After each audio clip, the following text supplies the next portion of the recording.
성도님들과 함께 인사하겠습니다. 사랑하고 축복합니다. 네, 사랑하고 축복합니다. 사람은요, 누구나 변화를 갈망합니다. 어제보다 더 나은 오늘의 내가 되기를 원하고, 내일은 오늘보다 더 나은 내일의 내 자신이 되기를 원한다는 겁니다. 그런데 한 사람이 변화된다는 것이 무척이나 어려운 일이라는 것을 우리가 인생을 오랫동안 경험하면서 많이 좀 깨닫고 느끼게 되는 것 같습니다. 저도 그만큼 오래 살지는 못했지만 지금까지 살아온 저의 모습들을 보면은 이 성경이 말하는, 기독교가 말하는 이 성화가 그 원리대로, 이론대로 이루어지는 것이 결코 쉬운 일이 아니구나라는 것을 경험하게 된다는 겁니다.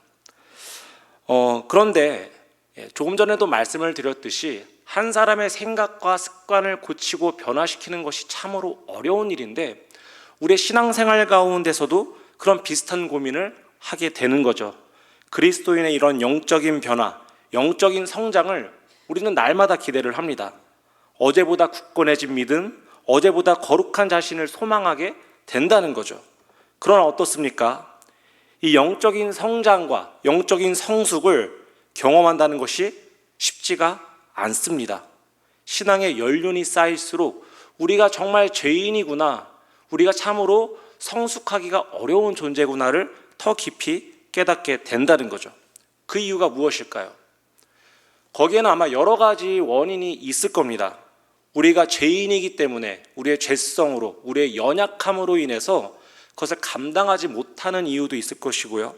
또 상황과 환경의 문제 때문에 오히려 우리의 고난이 유익이 되지 못하여서 우리를 더 비참하게 만드는 경우들도 있을 겁니다.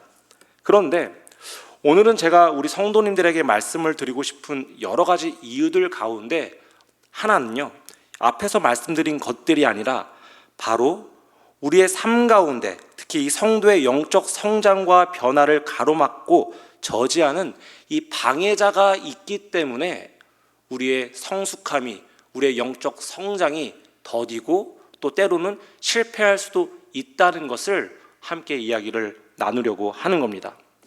이 방해자, 성경은 다른 말로 사단이라고도 지칭을 하고 있습니다. 방해자, 사단의 권세에 대해서 우리 성도님들은 어떤 이 신앙적인 태도로, 어떤 기준으로 그것을 받아들이고 계시나요? 이 사단의 권세라는 이 말이 오늘날 기독교 신앙에서 조심스러운 것은 사실입니다. 왜일까요?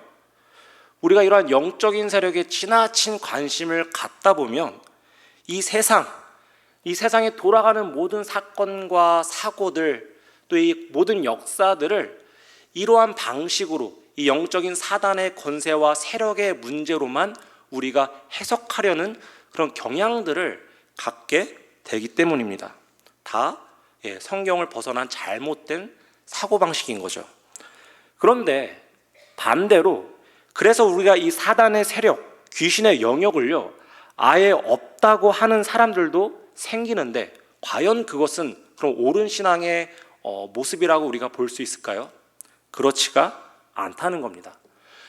앞에서도 우리가 지나치게 이 영적인 세력에 관심을 갖는 것도 잘못된 것이지만, 그렇다고 이 영적인 세력에 무관심하고 혹은 없다고 터부시 여기는 건 역시 우리의 신앙의 이로운 태도나 자세는 아니라는 겁니다.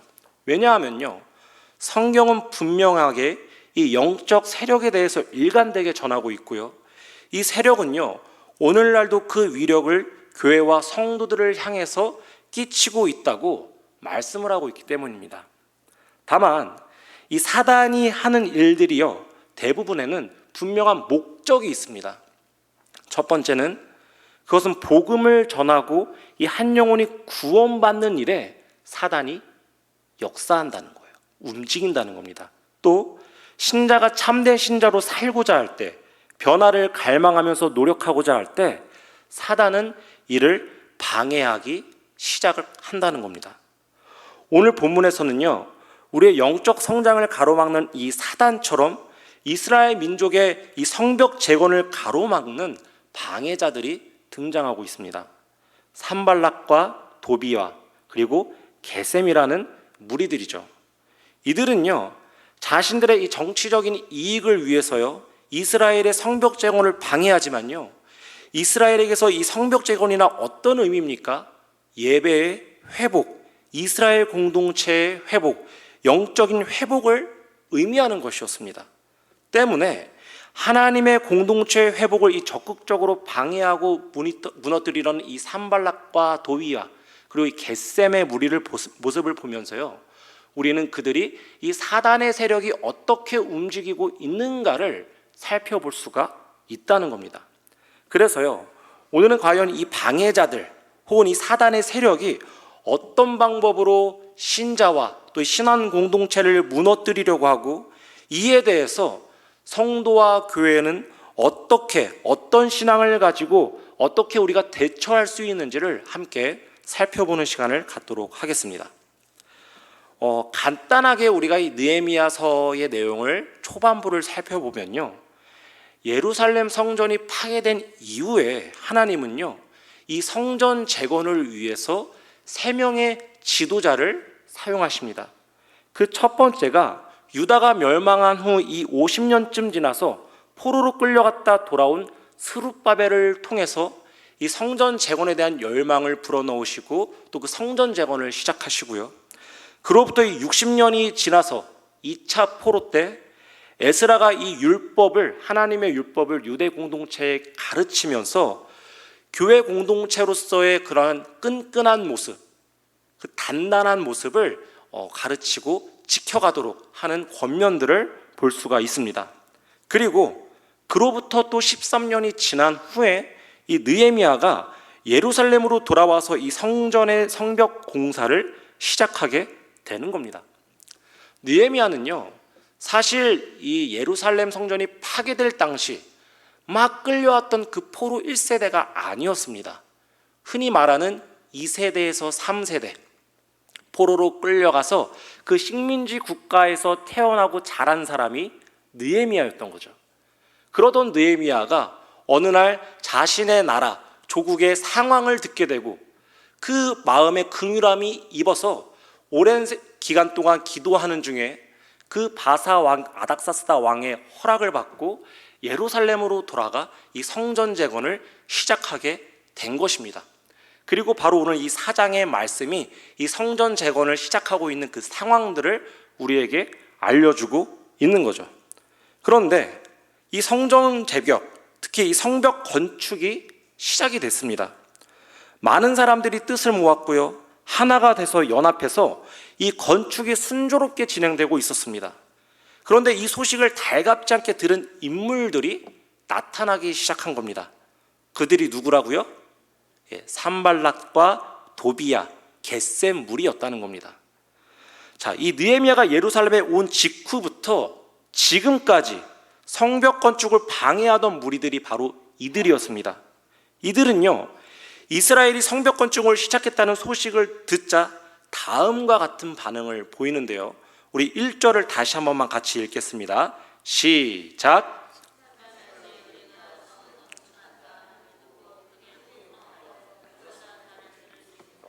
네, 자, 1절 말씀을 보니까요, 뭐라고요? 제일 먼저 그들이, 이 유다 사람들이 하는 일을 보고 했던 반응이 무엇입니까? 분노했다는 겁니다. 화가 났다는 거예요. 이처럼요, 성도의 신앙이 성장하고 어떤 변화가 일어날 때요, 혹은 교회가 회복하고 하나님께서 허락하신 부흥이 일어날 때 사단은 분노하고 근심과 걱정을 갖기 시작한다는 겁니다. 하나님의 뜻이 이루어질 때 사단은 그게 불편해지기 시작한다는 거예요. 그래서 이 산발람 무리는요, 이스라엘에게 외적인 공격을 가하기 시작하는데요, 이들이 공격을 가하는 방법을 크게 2가지로 볼 수가 있습니다. 첫 번째는 심리적인 공격이고요, 두 번째는 물리적인 공격이에요. 먼저 우리가 이 심리적인 공격을 볼까요? 자, 1절을 보니까 그들이 분노하여 이 유다 사람들을 어떻게 했다고요? 비웃었다. 우리 성도님들 이 UFC라는 그 종합격투기 제가 잘 모릅니다. 혹시 본 적 있으신가요? 예, 저는 별로 좋아하지는 않는데요. 근데 이 경기를 치르기 전에 이 양쪽의 두 선수가 만나서 이 눈빛을 교환하는 그 시간이 있습니다. 링 가운데 서서 서로 어떻게 하나요? 노려보는 거예요. 째려보고 노려보고 비웃고 상대방을 비아냥하는 겁니다. 그러면요, 그 상대방은요 서로 도발하다가 화가 나서 주체하지 못해서 그 자신의 흐름을, 페이스를 잊어버리게 되는 거죠. 그렇게 눈빛으로, 비웃음으로, 비아냥으로 상대방을 제압해버리는 겁니다.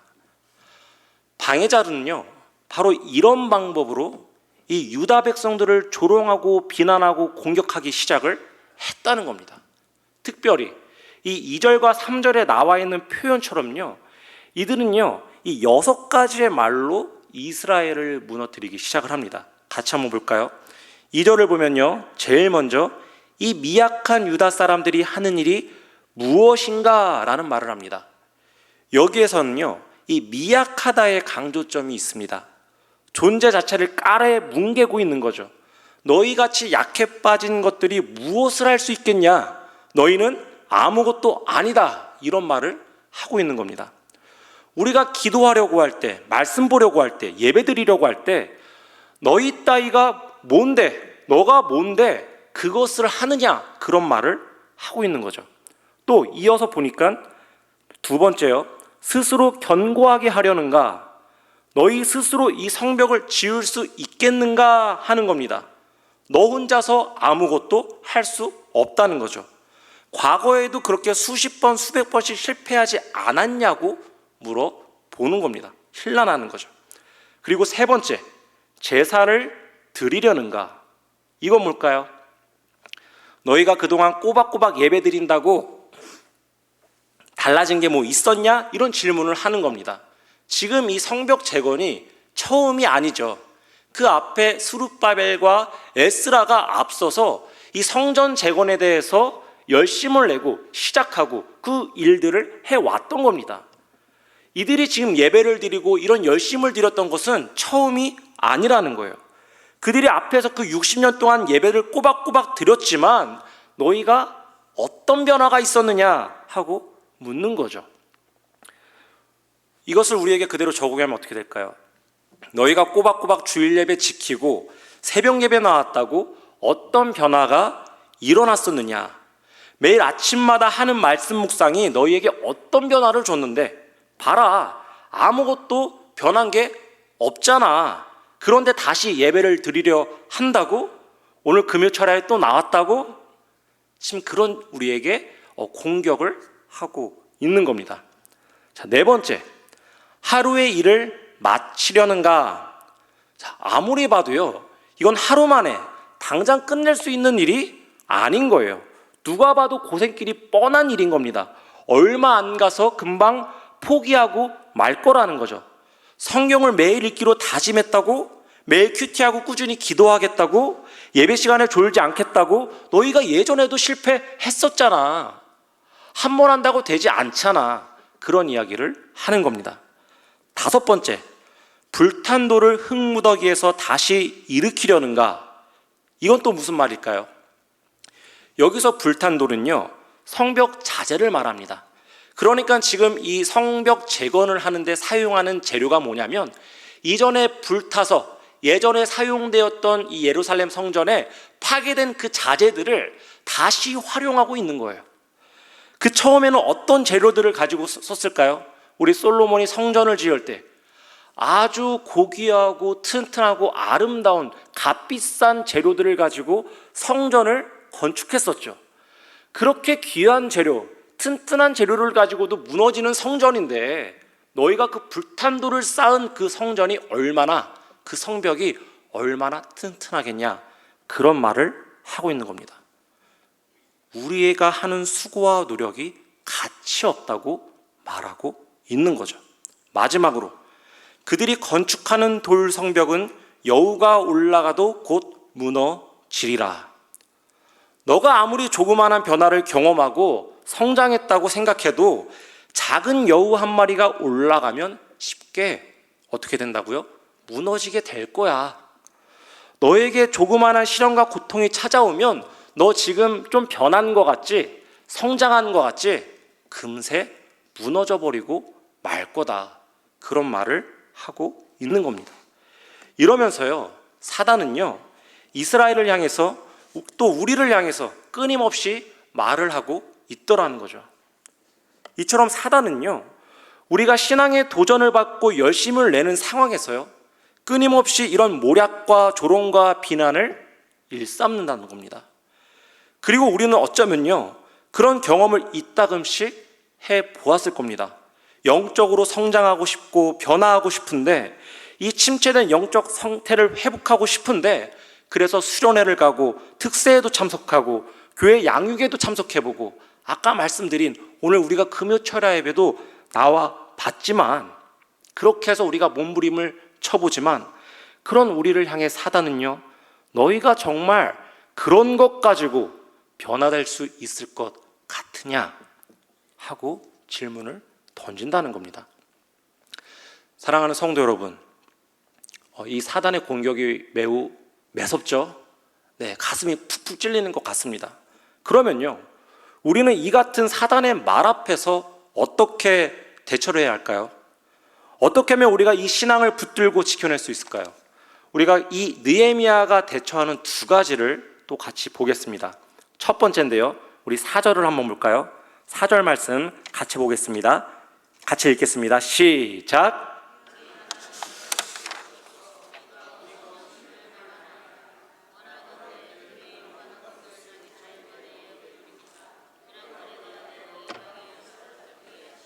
네, 아멘. 지금 느헤미야가 무엇을 하고 있습니까? 적들의 간사한 말과 조롱, 또 그 비난 앞에서 그들과 똑같이 대처를 하고 있습니까? 아니죠. 그들과 똑같은 방식으로 대처하는 것이 아니라 제일 먼저 하나님 앞에 무릎을 꿇고 이 모든 문제를 여호와 하나님께 가지고 나아갔다는 겁니다.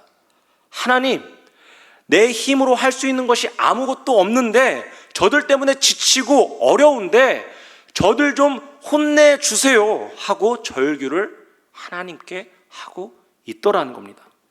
바로요, 이것이 신자가 뜻을 이루는 방식인 거예요. 방해자들은 자신들의 목적과 뜻을 이루는 방식이 무엇이었습니까? 간사한 말과 비난과 속임수였죠. 그런데요, 성도는요, 하나님의 사람들은요, 그 뜻을 이루는 선한 방식은 그들과 동일한 방법들이 아니라 바로 이 기도여야만 한다는 겁니다. 그런데 이 느헤미야의 기도를 잘 볼까요? 그대로 따라하기에는 좀 어떻습니까? 조금 이상한 면이 있죠. 왜일까요? 아니, 우리 예수님은 원수를 사랑하라 하셨고 또 자신의 십자가에 못 박은 저들을 용서해달라고 말씀을 하셨는데, 지금 느헤미야의 기도가 어떻습니까? 저 원수들을 용서하지 못하겠다. 하나님, 저들 좀 끝장내주세요. 네, 이렇게 지금 이야기를 하고 있는 것처럼 보이는 거예요. 마치 너무나 감정적이고 이 방해자들의 태도와 별반 다를 것 없는 것처럼 보이는 거죠. 그런데 표면적으로 보이면 그렇겠지만 우리가 5절을 마저 읽겠습니다. 시작. 주 앞에서 그들의 악을 덮어두지 마시며 그들의 죄를 도말하지 마옵소서. 그들이 건축하는 자 앞에서 주를 노하시게 하였음이니이다 하고. 아멘. 자, 이 5절을 보니까요, 끝까지 저들의 죄를 도말하지 마십시오, 말아주세요 라는 그 강경한 태도를 보이고 있어요. 그런데 그 마지막에 그 이유가 무엇입니까? 저들을 용서하지 말아주십시오, 저들의 죄를 도말하지 말아주십시오. 그 이유를 보았더니 그들이 건축하는 자 앞에서 주를 노하시게 하였음이니이다. 뭐라고요? 그들이 주를 노하게 하셨기 때문에, 그들이 하나님의 영광을 덮어버리려 하였고 그들이 하나님의 이름을 망령되게 하였기 때문에 저들을 용서하지 말아 주세요 라고 하나님께 간구를 했다는 겁니다. 우리 기독교는요, 사랑과 이 관대가 넘쳐나는 포용의 종교입니다. 그런데요, 우리가 분노해야 하는 시점이 있어요. 우리가 끊어내야 할, 저들을 끊어내야 할 그 타이밍이 있는데, 바로 그들이 하나님의 이름을 망령되게 하고 하나님의 영광을 덮어버리려고 할 때 성도는 그에 대하여 분노할 수 있어야 한다는 겁니다. 그가 누구든 간에 그들을 거절하고 끊을 줄 알아야 하고 그들을 대적할 줄 알아야 한다는 것입니다. 바로 그것이 하나님의 자녀들의 모습이어야 한다는 거예요. 자, 둘째, 그들이 이 심리적 공격을 하는 두 번째 한번 보겠습니다. 자, 6절입니다. 같이 읽겠습니다. 시작. 이에 우리가 성을 건축하여 전부가 연결되고 높이가 절반에 이르렀으니 이는 백성이 마음들 일을 하였음이니라. 아멘. 자, 여기 무슨 말일까요?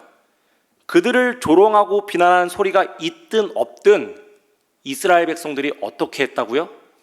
그냥 주어진 일들을 계속해서 해버렸다는 거예요. 그 일이 즐겁든 안 즐겁든, 의욕이 있든 없든, 마음이 괴롭든 괴롭지 않든 간에 그냥 이 성벽 공사를 멈추지 않고 끝까지 진행을 했다는 겁니다. 그랬더니 그 결과가 지금 어떻습니까? 어느새 성벽의 절반이 완성이 되어 있더라는 거죠. 우리의 신앙생활도 마찬가지입니다. 기도하는 것이 버겁고 예배 나오고는 것이 의미가 없고 찬송하는 것이 즐겁지 않게 느껴질 때가 너무나도 많이 있죠. 오늘 우리가 이 앞에 나와서 예배 드릴 때도요, 그 찬양으로 마음의 문이 열려 있지 않을 때가 간혹 있고 혹은 자주 있을 때가 있을 겁니다. 그런데도요, 그 일을 계속해서 행해 보라는 겁니다. 우리는요, 신앙생활을 하다 보면요, 마음이 동하지 않으면 움직이지 않으려고 할 때가 있습니다. 예배에 사모함이 없다고 출석하지 않을 때가 있고요, 말씀의 기쁨을 몰라서 성경을 읽지 않을 때가 있고요, 혹은 이 헌신의 마음이 없어서 봉사하지 않을 때가 있다는 겁니다. 물론 하나님께서요, 우리에게 주시는 생각과 마음을 따라서 행동하는 그 자발적인 그 실천과 그 섬김이 가장 아름다울 수는 있겠지만 또 그것이 성경이 말씀하는 한 면이기도 하겠죠. 그러나 더불어 우리가 알아야 할 것은요, 때로는 자원하는 마음이 없고 우리 마음이 항상 긍정적이지 않더라도 우리가 인내하며 포기하지 않고 행동하는 모습을 통해서 하나님은 그에 따른 마음을 부어주시기도 한다는 겁니다. 그 성령의 대표적인 예가 누구였죠? 바로 요나였습니다. 요나서의 대표적인 이슈가 무엇입니까? 하나님께서 명령하신 것들을 할 수 없다, 할 수 없다, 하기 싫다 했던 그 요나가 어쩔 수 없이 그 일을 끝까지 감당했더니 니느웨의 그 모든 백성들이 어떻게 됐다고요? 하나님께로 돌아섰다는 것, 하나님으로 인해 구원받았다는 그 내용이 바로 요나서에 적혀 있는 겁니다. 우리 마음 가운데 자발성이 없고 의지가 없고 하고 싶은 그 마음이 없지만 그저 하나님께서 하라고 하신 것들을 그저 지키며 행하였더니 그 가운데 하나님의 뜻이 이루어지고 하나님의 말씀이 그 땅 가운데 열매 맺는 것을 볼 수 있었다. 그 메시지가 바로 요나였다는 거죠. 우리도 마찬가지입니다. 우리가 이 영적인 변화를 멈추게 하려는 이 시도들이 끊임없이 우리에게 있을 때마다요, 어떻습니까? 쉽게 무너지게 되죠. 말의 관계를 통해서나 질병으로 또 가정사로 심신이 연약할 때 그런 우리의 마음과 상황을 이용해서 사단은요, 우리를 멈추게 하려고 한다는 거예요. 그런데요, 아무리 우리의 마음이 아프고 찢어지고 더 이상 하고 싶지 않을지라도 그 일을 멈추지 않고 인내하면서 감당할 때 어느샌가 이 높이 쌓여있는 성벽을 보게 될 것이다. 하나님께서 오늘 우리에게 하시는 말씀인 겁니다. 어느샌가 너도 모르게 나도 모르게 이 견고해진 믿음을 보게 되더라는 겁니다. 나도 모르게 예수를 더 닮아가고 예수님처럼 성숙해진 우리 자신을 보게 될 거라는 거죠. 때문에요, 우리 사랑하는 성도 여러분, 하나님을 향한 열심을 멈추지 않기를 우리가 함께 그 열심으로 나아가기를 간절히 소원을 드립니다. 기도를 멈추지 마시고요, 예배를 멈추지 마시고요, 매일의 말씀 묵상하는 시간을 멈추지 마시고요, 영혼 구원을 하는 일을 열심을 멈추지 마시고요, 교회를 위한 헌신을 멈추지 마시고요, 직장에서 교회 바깥에서 하나님의 말씀대로 순종하면서 살겠다는 그 열심을 멈추지 않는 우리 모두가 돼서 이 믿음의 싸움을 이겨낼 수 있는 저와 여러분이 되시기를 간절히 축원을 드립니다. 자, 말씀을 계속해서 보겠습니다. 자, 앞에서는 이 심리적인 공격들이었어요. 자, 이번에는요, 물리적인 공격이 이제 이 이스라엘 백성들에게 가하기 시작합니다. 이외에도요, 이 방해자들은요, 계속해서 공격을 합니다. 그들은요, 이 조롱과 비난을 일삼을 때요, 자신했을 거예요.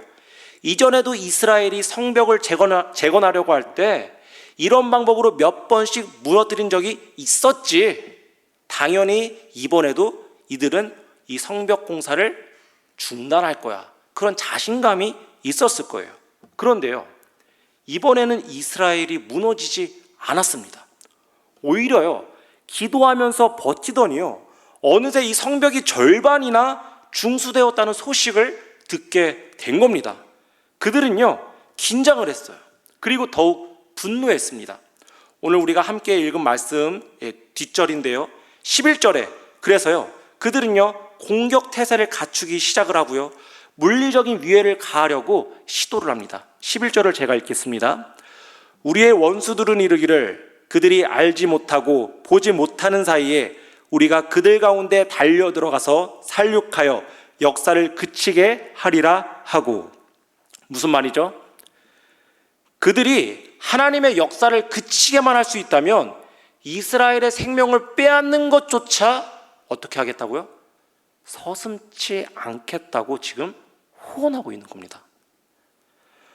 우리 신자의 삶에도요, 그 삶을 무너뜨리려는 직접적인 공격들이 있을 수가 있다는 거예요. 질병이나 가정의 불화나 이 직장 상사와의 관계를 건드릴 수도 있다는 겁니다. 오해하지 말아셔야 할 것들이 질병이 사단이 주었다는 것이 아니에요. 그 불화가 사단이 일으켰다는 게 아닙니다. 그 질병을, 그 불화를, 그 가정사를 이용한다는 거예요. 자, 이럴 때 다시 한번 우리는 어떻게 하면 이 사단으로부터 우리 자신을 또 지켜낼 수 있을까요? 죄송합니다. 자, 7절에요. 느헤미야는요, 끝까지 기도했습니다. 어떤 상황에서든지 우리의 선한 방법은요, 기도라는 것을 잊지 않았다는 거예요.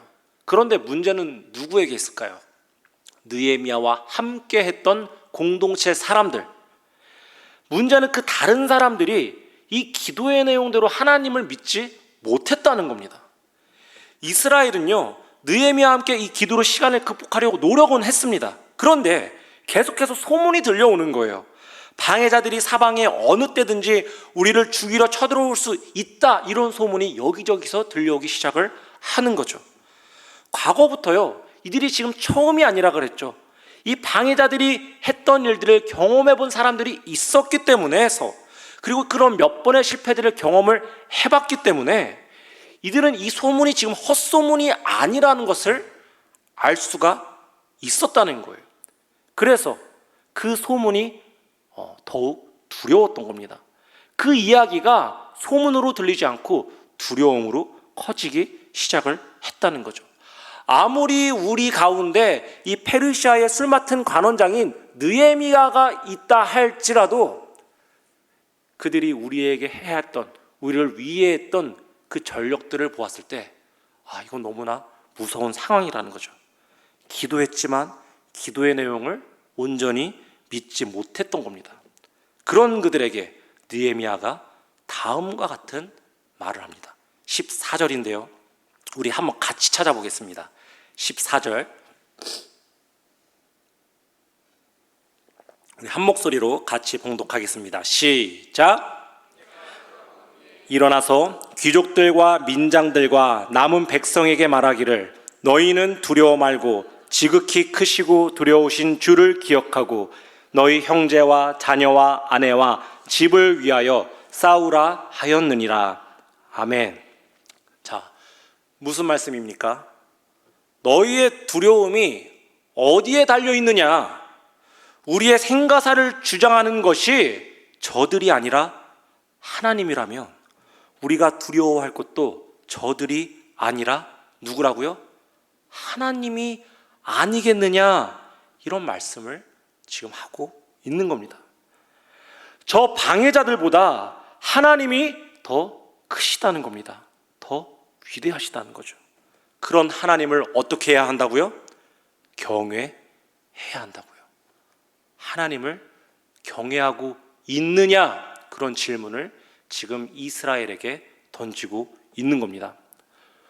우리가 이 사단의 공격을 두려워하지 않을 유일한 방법이 바로 이겁니다. 무엇이라고요? 내가 두려워하는 대상보다 나와 함께하는 자, 나와 함께하는 여호와 하나님이 더 크고 강한 존재라는 것을 인식할 때, 바로 우리가 그분을 경외할 때가 우리가 이 두려움을 극복할 수 있는 유일한 방법이라고 말씀을 하고 있다는 겁니다. 우리 되게 어린아이들 보면 어떻습니까? 막 천진난만하게 놀다가도 겁 없이 노는 것처럼 보여도 갑자기 요만한 개가 앞에 나타나면 지레 겁을 먹죠. 옴짝달짝 못합니다. 그러다가도 이들이 다시 의기양양해질 때가 있어요. 앞에 있는 개를 만지지도 못하고 소리치지도 못하다가도 아빠가 있는지 등 뒤로 한번 살펴보고 아빠가 서 있는 걸 보면 어떻게 하죠? 뭐 만지기도 하고요. 저리 가! 소리를 지르기도 하고요. 이런 행동을 하는 걸 보실 때가 있죠. 저도 저희 아이를 보면요, 그냥 노는 걸 보면 겁이 없는 아이인 것 같아요. 그런데 간혹 가다가 무서워하는 어떤 도구나 어떤 상황이 발생을 합니다. 그럴 때 아이가 저에게 이야기를 합니다. 아빠 너무 무서워요 라고 말을 해요. 그때 제가 어떻게 이야기를 하는지 아십니까? 정우야, 걱정하지 마. 아빠는 힘이 세. 아빠는 능력이 있어. 아빠가 정우를 지켜줄게. 그러면 아이가 아빠 고마워요 라고 이야기를 해요.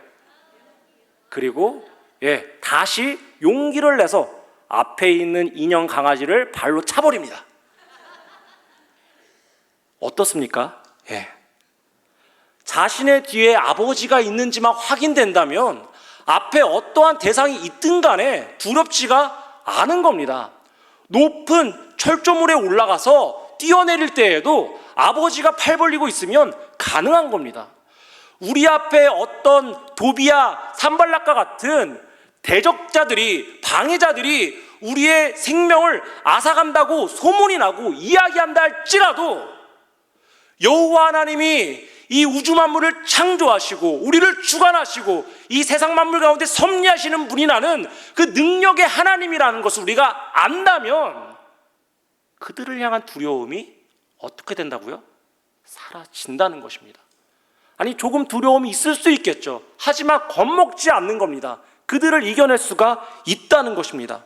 바로 우리와 함께 하시는 여호와 하나님을 경외할 때 우리는 우리의 대적자들 앞에, 우리의 방해자들 앞에 우리는 담대할 수가 있다는 것입니다. 사랑하는 성도 여러분, 우리가 오늘 이 말씀에 빗대어서요, 우리 자신이 얼마나 여호와 하나님을, 우리가 사랑하는 하나님 아버지를 경외하며 살아가고 있는가를 좀 돌아보면 좋겠습니다. 오늘 밤중에 당장이라도 나의 생명을 걷어가실 분이 하나님이라는 것을 우리가 안다면요, 그분의 능력으로 우리가 두려워하는 모든 것을 흑암에 가두고 소멸해 볼 수 있는 분이 하나님이라는 것을 우리가 안다면 우리는 이 세상을 두려워하지 않게 될 거라는 겁니다. 바로 그 사실을 믿을 수 있는 또 그것으로 담대할 수 있는 저와 여러분이 되시기를 간절히 축원드립니다. 말씀을 정리하겠습니다. 결국 그 결과를 한번 보겠습니다. 이 방해자들, 이 대적자들은 어떻게 되었을까요? 15절 상반절을 보면요, 이렇게 말씀을 합니다. 우리의 대적이 우리가 그들의 의도를 눈치챘다 함을 들으니라. 방해자들은요, 이 유대 사람들이 자신들의 공격을 경계하고 있다는 것을요 알게 됐습니다. 그리고요 어떤 시도도 하지 않게 됩니다. 그들은요 하나님께서 자신의 꾀를 패하셨다라는 결론을 내리고 물러나게 되었다는 겁니다. 우리가 끈질기게 쌓아 올린 말씀과 기도가 있습니다. 또 예배가 있습니다. 아무런 능력이 없는 것처럼 보이죠. 매주 이 금요 예배에 나와서 이 예배를 참여하는 모습이 어떤 능력이 있는 것처럼 세상 사람들에게 또 약한 세력들에게 그렇게 보이겠습니까? 그러나요, 사단은요 아무렇지 않은 것처럼 말하지만 그것을 안다는 거예요. 우리가 힘들어 죽겠어도 끝까지 말씀 보고 기도를 하고 꾸역꾸역 야근하고 병들고 지친 몸을 이끌고 이 주일 예배에 나올 때마다 비록 우리는 힘들어 죽겠지만 바로 그 모습을 보고 사단은 시리를 갖는다는 겁니다. 자신들의 계획이 실패했다는 것을 깨닫는다는 것이죠. 우리가 오늘 하나님의 말씀을 순종하다가 실패했어요. 그런데 두려워하지 않고 다시 시도할 때, 또 실패하고 두려워하지 않을 때 그들은 시리에 빠진다는 겁니다. 왜요? 저들이 두려워하는 것이 우리가 아니라 여호와 하나님인 것을 알아버렸기 때문에요. 우리가 이 사실을 알고 있다면 이 끝까지 믿음의 끈을 놓지 않으시기를 간절히 소원드립니다. 이 영적 전쟁, 싸움터에서 우리가 승리할 수 있는 하나님의 자녀가 되었으면 좋겠습니다. 우리의 모든 삶은요 영적 전쟁입니다. 모든 영역 속에서 사단은요 자신들의 권세를 마구마구 활개칩니다. 가정에서도, 직장에서도, 예배에 가는 그 길 가운데에도, 예배를 마치고 행복한 마음으로 돌아가는 성도에게도요 사단은 역사할 것입니다. 그러나 그 역사를 두려워하지 않는 것, 그리고 끝까지 그 기도를 멈추지 않고 그 예배와 하나님 말씀에 순종하는 삶을 멈추지 않는 것, 그들은 그 모습으로 인하여서 시리를 잃고 우리를 떠나갈 것입니다. 그 말씀을 의지하면서 살아갈 수 있는, 또 그 말씀을 의지하며 오늘 함께 기도할 수 있는 사랑하는 우리 온세계교회 성도님들이 되시기를 주님의 이름으로 간절히 축원드립니다. 우리 같이 찬양하고 기도하는 시간 갖겠습니다.